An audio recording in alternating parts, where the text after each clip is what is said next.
Hello Taurus, welcome po sa inyong reading. So this is for your August the 13th to August the 15th reading.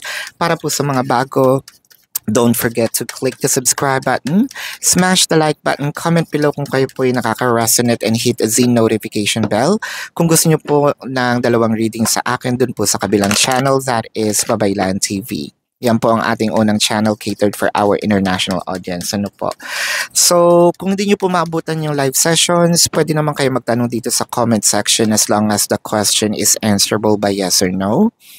I want you to know, Taurus, that this is a general reading. You may resonate with the entire reading or you may resonate with some bits and pieces of the reading. Take what's only yours. Simulan na natin, no? Taurus, ang nakikita ko dito, parang dapat ba nating paniwalaan itong mga kutob natin na we already met the person that we are destined with, no? Para kasi sinasabi, parang gusto mo nang maniwala na I already met the person whom I'm going to spend the rest of my life with, no? Para kasing ang hirap with all the challenges and the traumas that you had from your exes, no? Parang sinabi mo, wala naman na sigurong tao na who's going to treat me better, who's going to treat me right. Lalo na doon sa mga nagkaroon ng anak, no? Or may anak na. Or sabihin natin, mababa ang self-esteem because they feel not beautiful, they feel unworthy.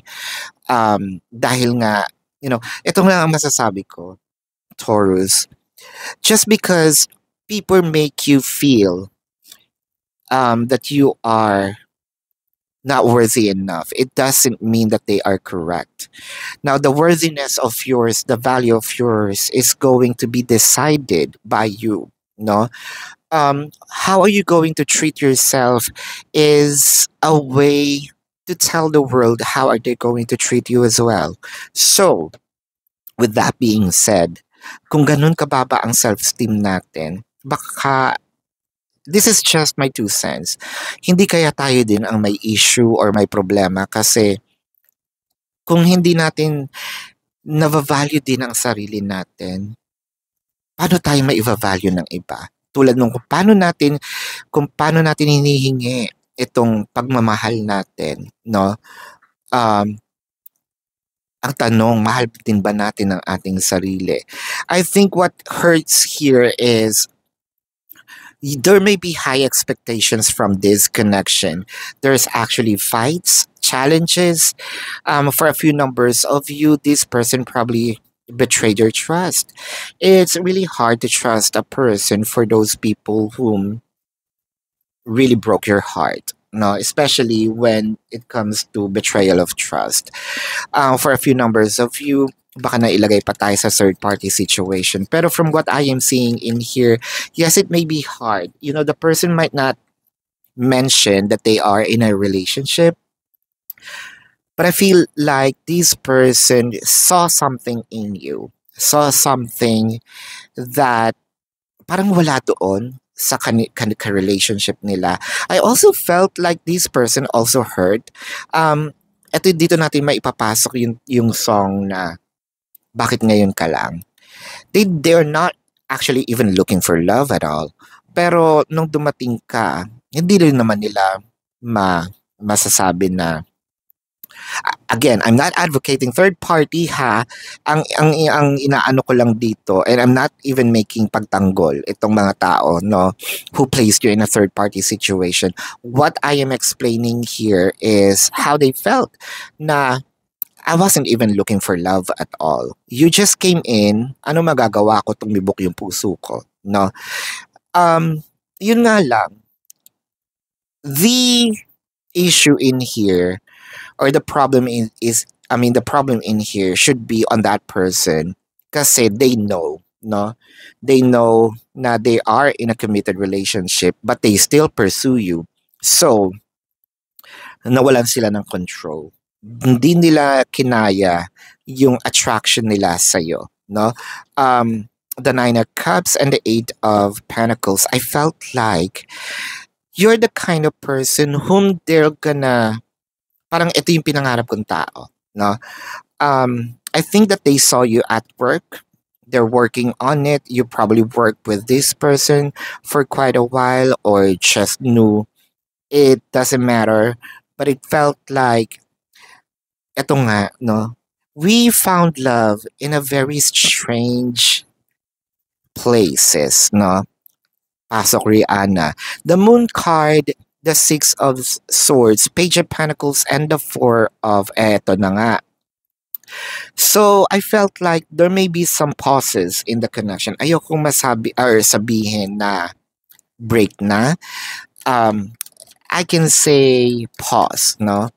I felt like you're giving this person a chance to make a decision. Sino ba talaga, 'di ba? Of course, ayaw makigulo. Ayaw mong makasira ng relasyon. Who wants that, right? Pero ang nangyayari kasi dito, somewhat, you also felt, for the person. So you're giving them a chance. Make a decision. If it's me, then I'm really sorry na rin, no? Ngayon pa lang, humingi na ako ng sorry doon sa matatamaan. Pero if it's that person, at least I'm not prolonging the agony of me, no? Na ilagay yung sarili ko or patagalin itong sakit. Kung masasaktan ako, why not now? 'Di ba? Kung ngayon, edi ngayon na. No? So let's check here the emotion. This could be your emotion or your person's emotion. Now is not the time, and time will tell. So I think that this connection may be on pause for a little while. That is true. It can be on pause. It may take a little time. What is certain in here is a reconciliation. And this is not the end of this situation. You probably came into this person's life at the wrong place and on the wrong time. But, or probably this person came in, no? Wrong place, wrong time then, sa'yo. But I can see a continuation of this relationship, not as a third party, but as a committed partner in the future. So, Taurus, let's check the zodiac sign of your person. This could be their sun sign or a placement in their chart. Leo, Taurus, baka kapwa Taurus ito, Pisces, Sagittarius, Virgo, Scorpio, Leo, Libra, Cancer. Did I just mention Sagittarius, right? Leo, yes.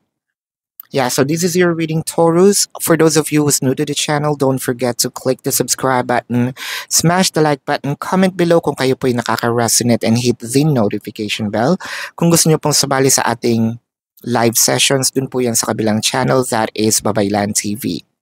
Yan po ang ating unang channel catered for our international audience. And kung hindi nyo naman po maabutan yung live sessions, pwede naman kayo magtanong dito sa comment section as long as the question po is answerable by yes or no. So kilalang kilala nyo yung sarili ninyo, ha? Alam nyo po na kung kakayanin nyo yung yes or no, by all means, ask a question. Pero kung hindi naman, dumiretso na kayo dun sa description box. There's actually a link to my website. Click that link, you're gonna be routed to my website. Sa pinakababa po, makikita nyo yung question form. Ibaba nyo pa, makikita nyo po doon yung mga QR codes. So, nandun po how much per question, the name, the number for your reference. I also created a discounted price or a promotion of 4 questions plus 1. Take advantage of it. And if you want to book a private reading, nandun din po siya sa description box. So, Taurus, tuloy pa rin ang ating manhunt. If you want to book a private reading with me, paki-report po yung mga fake accounts na nandyan. Take a screenshot, send it to the designated email, no, para makabunot po tayo ng winner once nagapi natin itong mga fake accounts, no. So, kung hinahanap nyo rin po itong X-Files, itong reading natin about exes, nilipat ko na po siya sa Facebook, no? Para hindi po nag-aaway-away. This is your reading, Taurus, love and light to you. Namaste. See you po sa susunod na reading. Goodbye.